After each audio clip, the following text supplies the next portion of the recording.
You know, I'm thankful. I want to recognize several. If I omit somebody, please forgive me. But I'm glad to finally put faces with people I've been talking with. I'm going to start with North Carolina. Jake, where is Jake? Here he is. Jake is the president of the Nantahala chapter. He's based out of Cherokee. Briefly, what's your responsibilities there? I'm the tribal survey manager for the tribe, for our tribal survey department within our realty program that we have here. But thanks, Jake, and Jake's been very involved along with Christy, their director, in getting the signs. So thanks, Joel. Trying to find Joel here. Joel and I had a lot of conversations. He was the past president of the Nantahala chapter, and my hat's off to him for helping me out. Gary Thompson, in North Carolina geodetic surveyor, was not able to be here, but Ron came in place of him. And Ron, thank you for being here. You want to say anything or share anything? No, I'm just honored to be here. I brought the stone as ordered. Bless your heart. Yes, sir. I made sure before I brought it. I want to thank Christy Davis, y'all's director. There again, I'm looking forward at some time, hopefully putting a face, great personality. Goes hand on surveyors in general. Thank you for all efforts here, and any other members, North Carolina, that I haven't recognized. Thank you for being here and being a part of this. Our president of our chapter is not with us here. He's actually my business partner, so I'm standing in for him. Shame on him. Appalachian chapter, got several. Eddie and Jonathan's part of our chapter up here in the northeast part of the state. Yeah, Jack and Doug. Jack had a big part in why we're here. Don't know, I guess, Milton, I don't want to jump into what you may be speaking of, but Jack Milton's really the basis of why this started, along with Grant Shepard, our past president of SAMSOG. And Grant, thank you for being here. Thank you for your service as our president. Any SAMSOG board members, I know there is some here. Thank y'all for being here.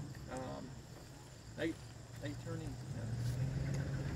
in. And just any members, SAMSOG period. Thank you for being here. Ron and Linda, thank you. They're with Raven County Historic Society. It's my understanding y'all have a place for that. Are you there? And so we are excited to be a place we can all go and observe here locally. And then also, hope Megan, isn't that correct? You're with which paper? The Clayton Tribune. Thank you for being here. Thank my wife, Kathy, for being here and taking pictures. And now I'm going to turn it over to Milton. He's graciously agreed to give a short presentation relative to the state line. And so it's all yours. What a great day, all these surveyors together, right? And agreeing on something. All volunteers. You have to roll back the clock until, I'm not sure even what year, but Bart, you know what the first time we dug the thing out of the creek? January 24, 2013. All right, 13. We came here and we were wanting to look at it. I was doing all kinds of research, which we'll talk about later, in the mountains, and I still have things I need to finish up, and I could use some help. So in early December, we're going to go up in Cane Mountain and try to set a memorial monument to the location of Andrew Ellicott's observation station, okay? More on that later. But anyway, we came here, and we couldn't find the stone. And people were with me and said, oh, it was here, you know, just a short period of time ago. So we started talking to people around here, and we went to that greenhouse up there, or whatever that grade, I guess it is now. And there was an old lady that lived there. And you have to love her. She was wonderful.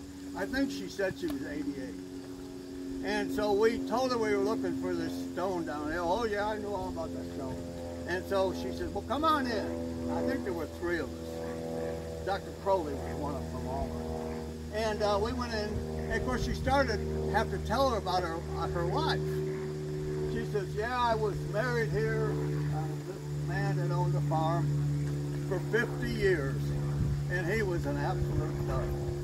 He never took me out to dinner. He never did anything. We never went on vacation. We never did anything, and then he died. And she said, I met this other man, and he was wonderful. We went to Paris. We went to Rome. We went all over the world. We had the best time. And then 10 years later, he died.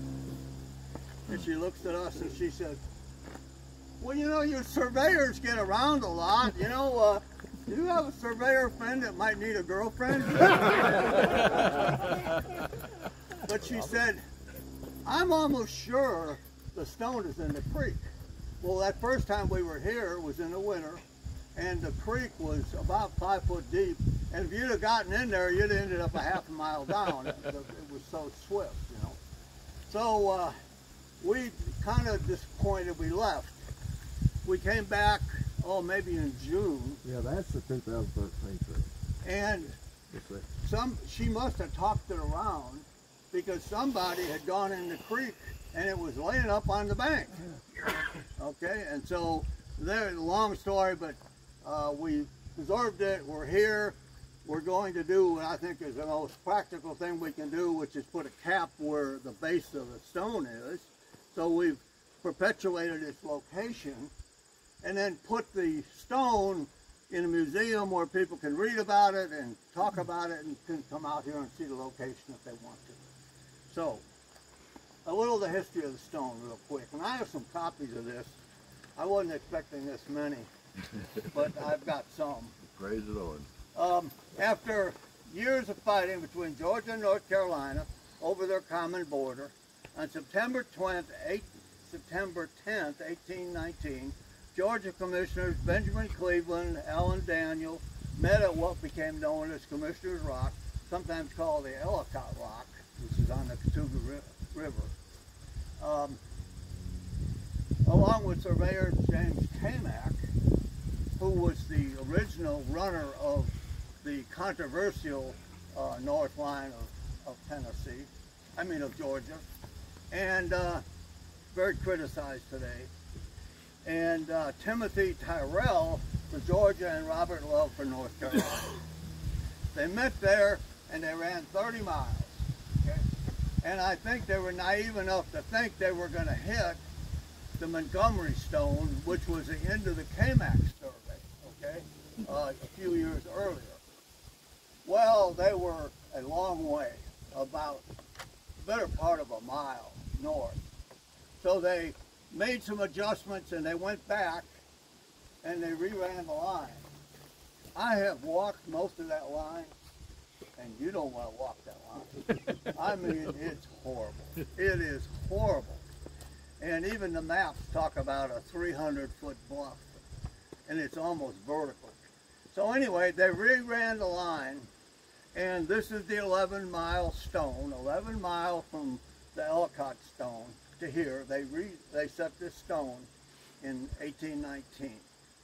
And then they went on and they checked in, and lo and behold, they're still 661 yards north of the Montgomery Stone. So what's unique is that North Carolina and Georgia have a kink in their northern line, which is kind of unusual. It usually isn't that way. So you have the notch, which is still there today and will be there forever. Okay, from the 30-mile stone to the down to the Montgomery corner, and it all shows on this map here. So this to me is a really great day. Big truck. About the things we're going to do in the future. We were just talking. I'm a member of the board of the Surveyors Historical Society, and we every year have a rendezvous, and it's at different locations all over the United States. And this year it's going to be at Harper's Ferry, very historical place. It's usually about 125 people. This year it may be a few more. They come from all over the United States and meet together and do something historic. Now the neat thing about it is, since we're all from different locations, we can tell the wildest stories and nobody knows what it's like. You know, at your survey meeting, you start telling something too off the mark, you know, people will call you on it. You can tell any story you want at the Surveyors Rendezvous and nobody knows the difference. All over the world, Rocky's gonna be there. Right. And so in December, as I mentioned earlier, we want to go up. And I've been doing this work probably for 25 years. I did the 31-degree line that Ellicott ran from the Chattahoochee River to the Mississippi to the Chattahoochee. 381 miles I've walked every inch of it. We've found probably now about 35 of the original 381 miles. And we put monuments in them and documented them, have coordinates on them. And so now their location is cemented in history. You know, we know where they were. And the deficiency in my work has been, I have not documented it with maps. You know, that's one of the things I'm going to be working on, is trying to go back and reconstruct exactly what we did. And then they'll be available on places like state websites for the societies. They'll be available through Surveyors Historical Society. We see our future as being digital, not a bunch of old surveying equipment. Nobody wants it. Nobody wants to look at it. They can't store it. We got a whole bunch of stuff right now that's available if you want it. And we're trying to get out of that and get into the digital. So I love your sign you brought, which has the QR code on it, and we see that's the future of those kind of things. So, all besides, good seeing you all